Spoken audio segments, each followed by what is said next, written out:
What's going on YouTube? So today we're going to be doing an unboxing from Curious Plants.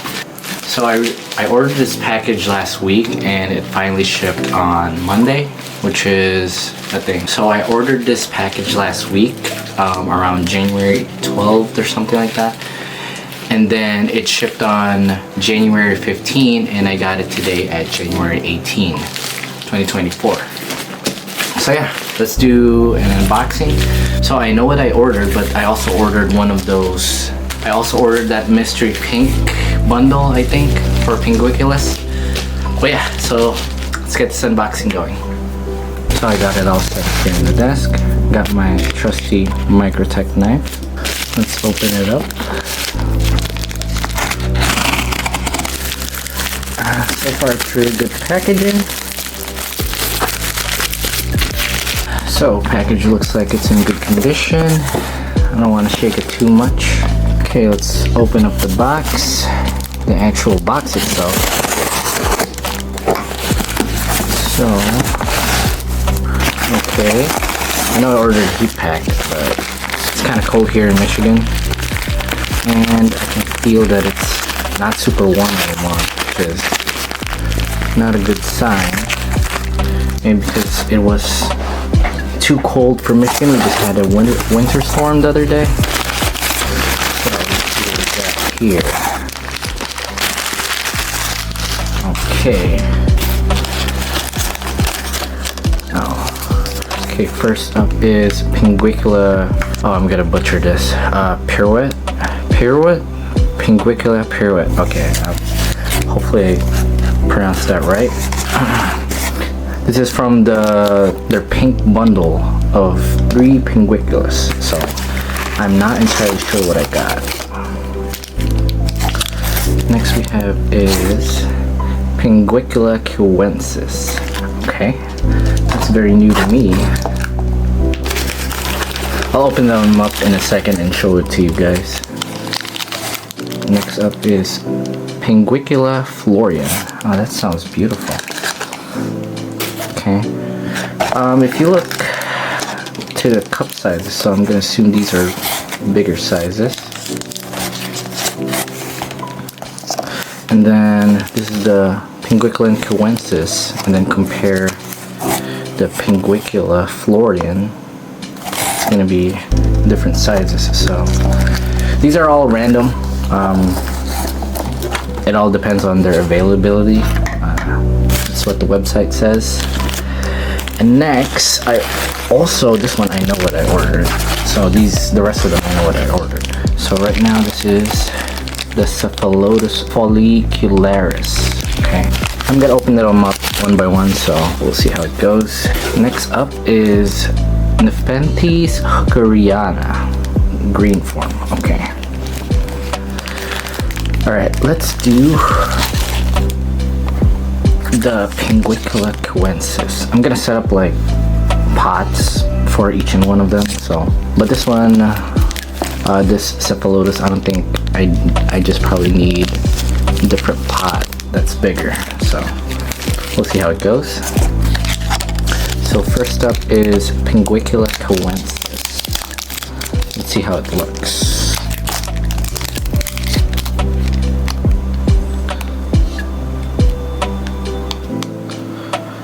Okay, that's kind of pretty. You see how like it looks, it feels like it's kind of translucent. It almost looks like a kiwi color. I guess maybe that's why it's called cuensis. And I'm just gonna judge it from the kiwi color. Zoom in a little bit. I don't know if that's like a flower, so I'm still kind of new to all of this Pinguiculas. I don't know how that's gonna look over time, but we're gonna see with a Pinguicula cuensis. Next up is Pinguicula florian. We're gonna see how it looks. Oh my god, is this? Okay. I don't know if that's normal. Oh, it's kind of shaken up. That's kind of from bad transit. There's not much to see. I mean, maybe it's just from bad transit, but I'm gonna have to look up if that's if they like have dormancy periods, or maybe it's just bad transit, because it was pretty tight in the packaging. It was like this, so I'm just gonna assume it has like a dormancy period, but I'll have to look it up and we'll see how it goes with this one. And it doesn't look like it's in good shape, so, but you can also see like those purplish or pink color. I'm gonna assume that's what it's supposed to look like. Maybe it just needs some TLC. Yeah, hopefully this one will be okay. Next up is Pinguicula pirouette, hopefully I pronounced that right. Okay, here we go. Hopefully nothing's wrong with this one. Oh, that's pretty. It looks like the same thing as the Coensis, but this one got more peachy color to it. And it's really pretty. And it looks kind of not in the succulent phase. It looks like it's very shiny in the camera too. Yeah, this one looks like it's in good condition. Alright, next up is our Cephalotus. They're doing okay.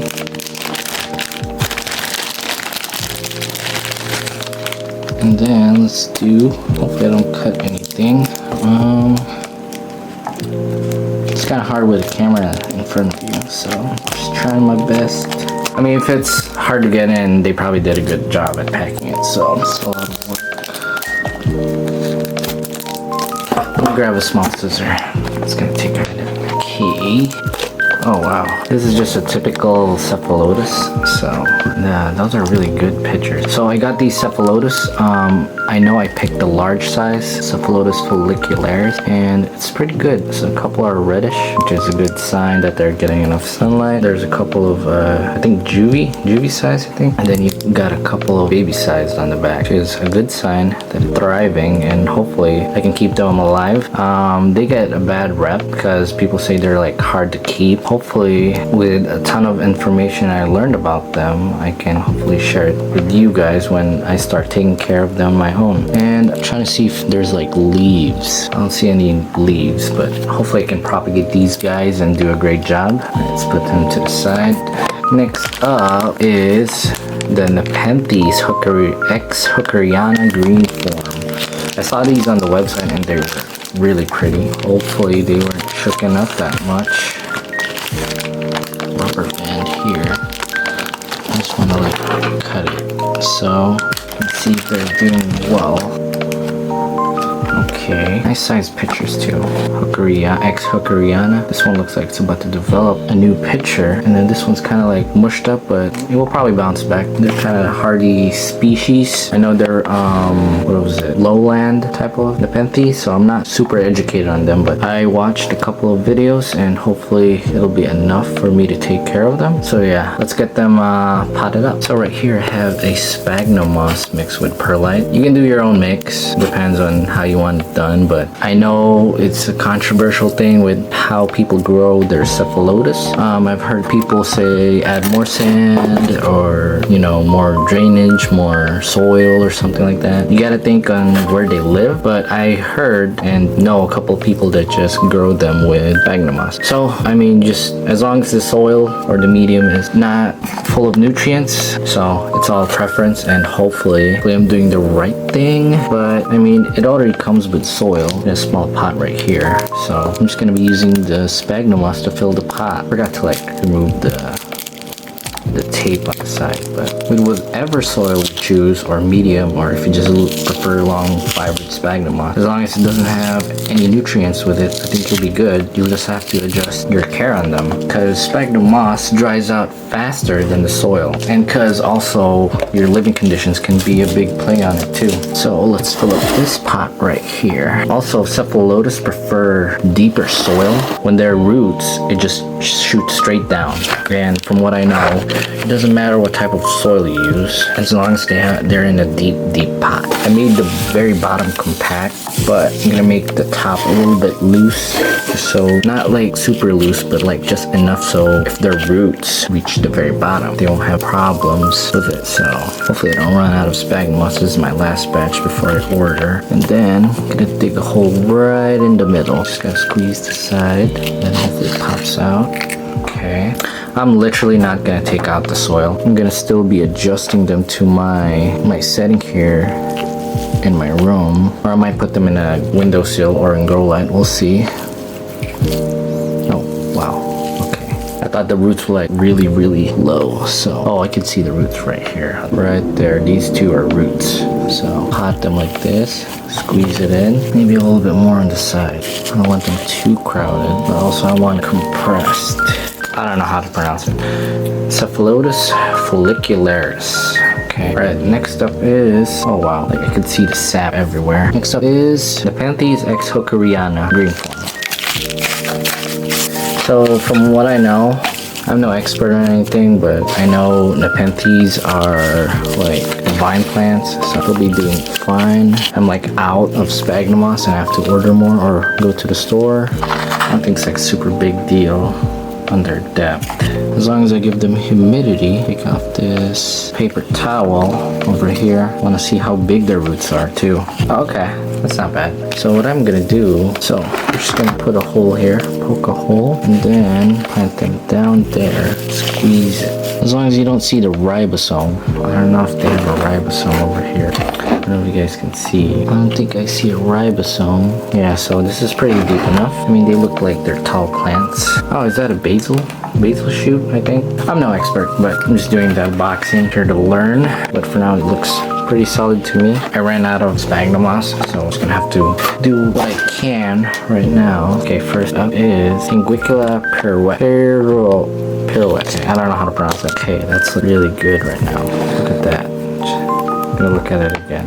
Came off easily. Oh no. Okay, because I didn't want to mess the leaves up. And then, okay, kind of did it wrong. Now that I think of it, as long as very sticky right now. Pot it up from the bottom. Tap it like. Okay, I'm trying not to mess up here. So squeeze the roots a little bit, then push it down just a bit so it gets in contact with the water. Our Pinguicula pirouette. I don't know. Next up is Pinguicula coensis. Zoom out a little bit. So you can see it's got good roots. Come on. It's the only thing with Pinguiculas because they got like small roots and you can barely like see it. I'm gonna poke a hole down here. And then just lay it on top. And then squeeze the roots. I don't want to damage it. So then push it down just a bit so it gets in contact with that. So this is Pinguicula coensis, the one that looks like a kiwi. And last but not least, the Pinguicula florian. Hopefully it'll be okay, because it looks like a bulb. Maybe it must be bad transport. It's like bundled up. It's like a small bundled up cabbage. So I'm not saying it's like a bad experience, but it does happen. I just don't know how I'm gonna be planting this. I don't want to break the roots, but I want to see where the roots at. I think that's the roots. Okay, it's supposed to come down like this. Yep, there we go. That's where it's at. It's a mistake. Right there. Bundle it up like that. Squeezed it with some sphagnum. So I'm just gonna plant it right there. Like I'm not even gonna do anything. I'm just gonna plant it right there. Push it down a little bit more so it gets in contact, and hopefully it does okay. Let's zoom in a little bit more. Yeah, that's not a very good sign. So, I mean, they'll be okay. They usually bounce back. They're hardy plants, as I like to say. So, Pinguicula florian. I'm gonna keep you guys updated with this one. It literally looks like a cabbage. Nothing against that. It does happen with transit.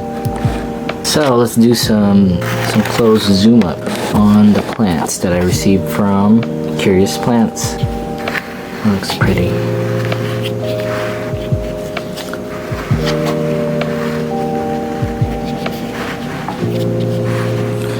I really like this one, so hopefully I'll do good on the cephalotus.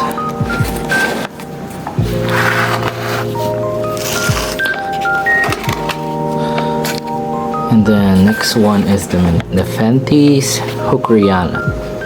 That's really pretty. It's nice leaves. Probably keep mine in the windowsill with like on top of the heated vent. Pinguicula pirouette. Look at that. Pinguicula coensis. Looks like a kiwi. And the last one is Pinguicula Florian. Hopefully it'll bounce back. There's not much to show about it. But yeah. Thank you guys for watching, and hopefully you guys enjoyed this video. And yeah. Also, I forgot to show it from the beginning, but this is a cool one. They actually have the nursery certificate of nursery inspection from Carnivorous Plant. So also comes with some care instructions, which is always nice to have. I will definitely look into that. But yeah.